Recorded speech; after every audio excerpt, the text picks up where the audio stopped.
एक मेहनती और ईमानदार नौजवान बहुत पैसे कमाना चाहता था क्योंकि वह गरीब था और बदहाली में जी रहा था। उसका सपना था कि वह मेहनत करके खूब पैसे कमाए और एक दिन अपने पैसे से एक कार खरीदे। जब भी वह कोई कार देखता तो उसे अपनी कार खरीदने का मन करता। कुछ साल बाद उसकी अच्छी नौकरी लग गई, उसकी शादी भी हो गई और कुछ ही वर्षों में वह एक बेटे का पिता भी बन गया। सब कुछ ठीक चल रहा था, फिर भी उसे एक दुख सताता था कि उसके पास उसकी अपनी कार नहीं थी। धीरे धीरे उसने पैसे जोड़कर एक कार खरीद ली।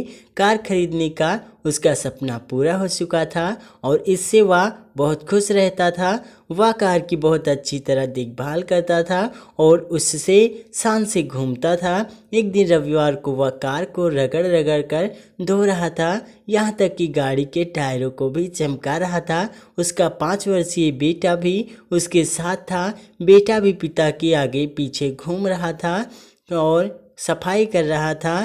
कार धोते धोते अचानक उस आदमी ने देखा कि उसका बेटा कार के बोनट पर किसी चीज़ से खुरच खुरच कर कुछ लिख रहा है। यह देखते ही उसे बहुत गुस्सा आया। वह अपने बेटे को पीटने लगा। उसने उसे इतनी जोर से पीटा कि बेटे के हाथ की उंगली ही टूट गई। दरअसल वह आदमी अपनी कार को बहुत चाहता था और वह बेटे की इस शरारत को बर्दाश्त नहीं कर सका। बाद में जब उसका गुस्सा कुछ कम हुआ तो उसने सोचा कि जा कर देखो कि कार में कितनी खरोंच लगी हैं।